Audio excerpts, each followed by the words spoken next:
evening, Philippines. It's Wednesday, August 7, 2013. Welcome to General Assignment Now on its second season. On the show this evening is Mr. Rick Pinca, Executive Director of the Philippine Association of Flour Millers. Also with us, Mr. Ernesto Chua, Chairman of the Philippine-Turkish Business Council. We're going to talk about the flour wars. Not flour, but the arena wars. This has become a very controversial issue, and I think it takes a network like GNN to bring these two gentlemen together, who are otherwise in opposing sides of the Turkish flour issue. But I understand deep within, they're friends naman pala. Mr. Pinca, Mr. Chua, welcome to General Assignment. It's our pleasure. Thank you. Okay. As I understand, ngayon lang nagkasama itong dalawang maginoong kalalakihan at ito sa isang palatuntunan, sa isang talk show.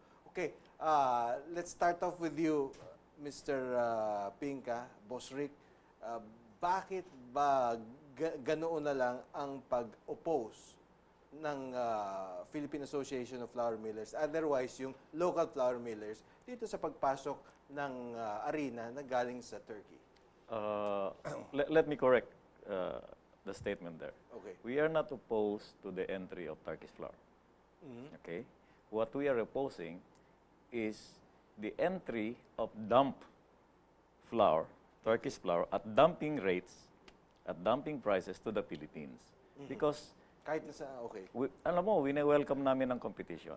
There are flours from Australia, merong harina galing sa Indonesia, sa Vietnam, Thailand, and India, coming to Manila. Nagbebenta rin sila dito.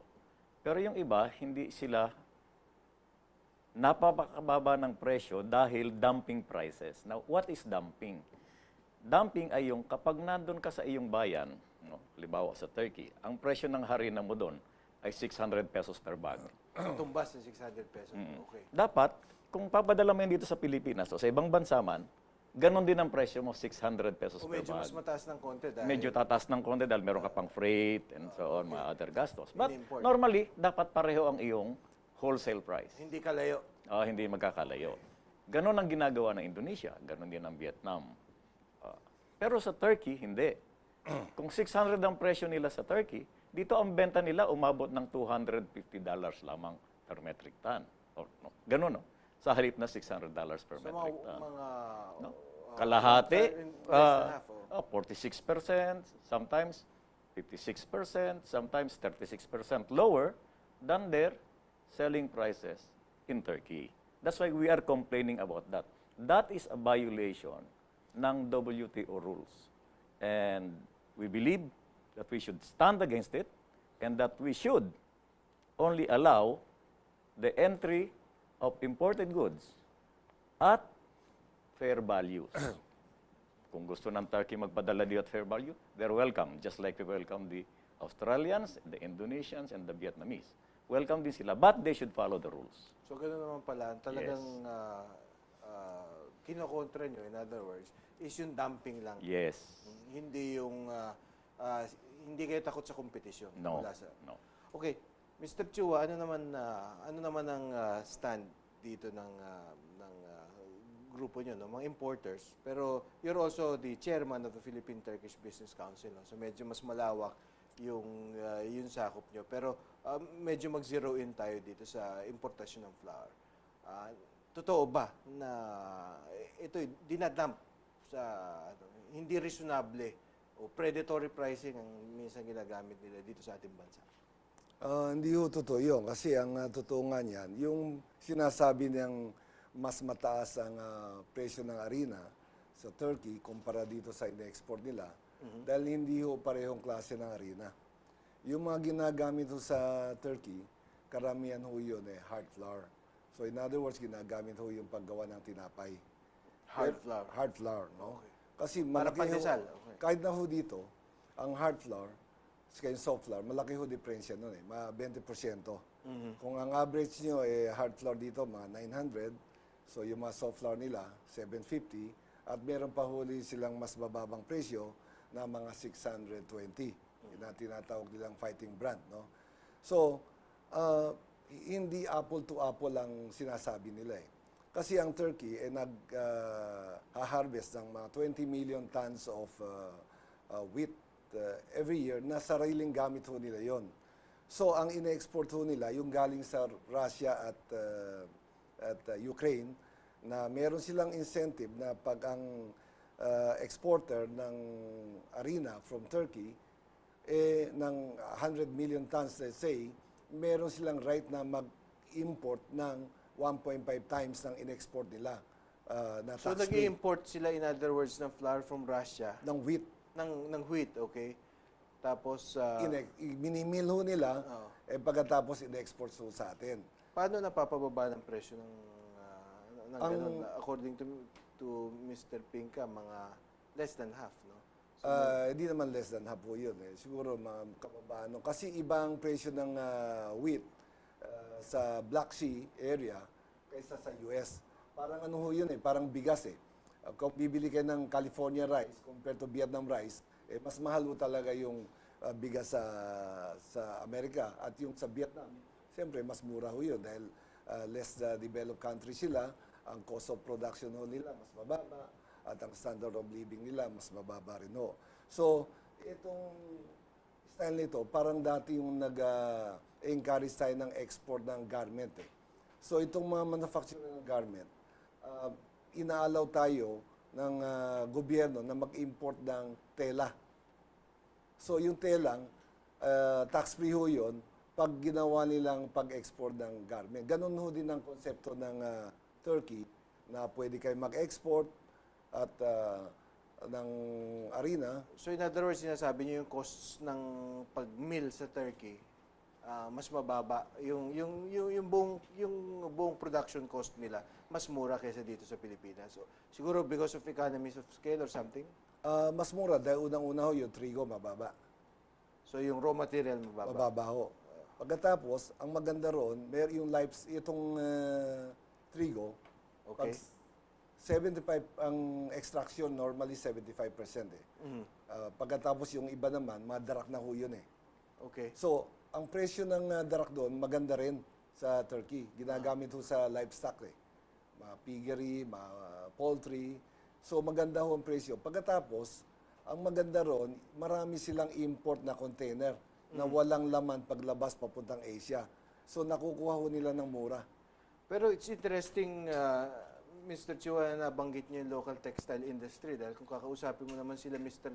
Lunago ng TexPop na Textile Producers Association of the Philippines, sabihin nila nasa comatose na raw yung industriya nila dahil binagyo naman tayo ng textiles galing daw sa mainland China naman. So I guess it's becoming a problem of competing with countries that are more developed than us, no? So bato ko naman para fair yung tanong kay Rick, lalang, kay Rick. Boss Rick. Yan, narinig nyo na sinasabi na yung tama. cost nila iba nga naman, Yun. which sort of makes sense, di ba? Yeah. Mura yung raw material Yeah. mo, baka mas mura Pero, din elektrisidad nila. Pero what ang essential na maganda sa sinabi ni Ernie is that sinasabi niya na mataas talaga ang presyo ng local flour in Turkey because they're selling higher quality. Okay. Higher quality flour. So, And mumurahin yung dito. binibenta nila dito yung mas mura daw sa atin. Which is, sabi lang sa kanilang statement ay, angkop sa pangailangan ng Pilipinas. That in itself is an admission that there is dumping. You know why? They admit that the prices domestically in Turkey is higher than their export prices here. That is what we are saying. That is dumping because that in WTO rules constitute dumping per se.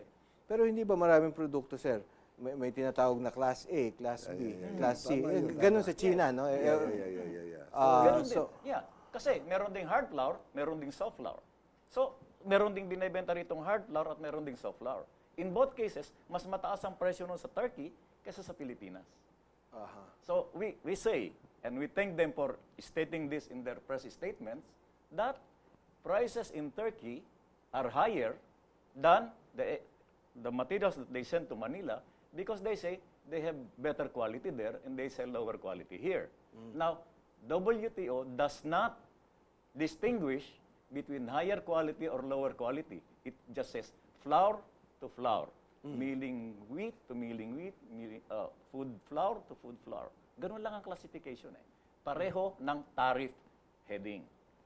Yun ang ano doon, pinag-uusapan. Hindi whether you are higher quality or lower quality. So, pero ang tanong dyan, how does it become possible for you to, and what is the incentive of dumping, no? Dahil kasi yung issue naman ng dumping, this is not a new thing. Dahil minsan yung dumping, kung titingnan natin yung kasaysayan, ginagamit lang as a means to penetrate a certain market, to destroy the established industries in a certain country, then to Yes. come back expensive. Yung Come sinabi back niya eh. expensive. Oo. Pero na pag itong alleged dumping na to, this has been supposedly going on for several years. Yes. Alam nyo, matagal na ako kumukover din sa inyo sa PAFMIL at hindi na bagong issue to. So ano ang upside nito sa tingin nyo? Mamaya tatanungin din natin kay Boss Ernie. Pero sa inyo, ano sa tingin nyo ang upside nito para dun sa mga importers ng Turkish flour? Sa importers ng Turkish flour, the upside, they can sell, they can bring in the raw materials of their flour, imported flour, tulad ni Ernie, to Manila, at low prices dahil mura ang benta ng Turkey. So, he can sell at prices lower than local flour. Therefore, he will be very, very competitive. That is why his prices are 200 pesos lower than local prices, than local flour. So, hindi magkakaganon yan dapat eh. Kung tama ang pricing, like the Indonesian variety, they're what? 50 pesos to 100 pesos. Pero he will not sell below his cost naman. Huh? He will not sell below his cost because he is not selling it below his cost. It's the Turkish guys that are selling below their cost. So, for it to be dumping, that's one condition that has to be satisfied. Yes. Someone must be selling below cost. Yes. no? Otherwise, kung sabihin mo marginal profit, it's still profit. Still profit, oo. So, Kasi nga, mas mataas ang what presyo could doon. be this incentive of the Turkish? Ano ang long-term Yun nga game eh. plan nila? You can import more wheat, twice the amount if you can export more wheat. So, meron kang incentive to export more. And the government will allow you to import more for local sales at na mas mataas ang presyo. So in other words, pag may papakita nila dun sa kanilang suppliers na malaki yung export market nila, they can import the raw material at favorable prices. Yes. Duty free. Alam mo ang duty sa Turkey for raw material nila, wheat, 130% duty. So isipin mo 'yun, no? Hindi ka magbabayad ng 130% duty basta't makapag-export ka lang. Reaction nyo, sir? Unang-una, hindi ho yung tama yung sinasabi ni Rick na twice ang, pag nag-export kayo ng wheat flour, ng 100%, 2 times ang pwede nyo import na wheat. 1.42 times lang ang pwede nyo import na 1.42. trigo. Dahil to make 100% flour, you need 1.42 kilo of wheat para ma-produce mo yung 100% na wheat flour. So ngayon, ang totoo nito, talagang ang flour, kahit na anong bagay, maraming klase. Parang bigas yan eh. Maraming klase rin bigas. Hindi natin, dito lang sa atin eh. So hindi mo pwede, sa bigas, hindi mo pwede i-compare yung wagwag dun sa dinurado. Natural, Okay. yeah. O dun Okay. sa jasmine, okay. Oh, pinagpipilit ni Rick na iparehas eh, na hindi naman totoo. Okay, if you want to take part in our discussions, you can text your questions or reactions to mobile phone number 0915-209-6012. That's 0915-209-6012. Kindly text at least your first name and where you're from so we can gauge our reach. Very interesting topic for you this evening. General assignment will be right back after a few reminders. Don't go away.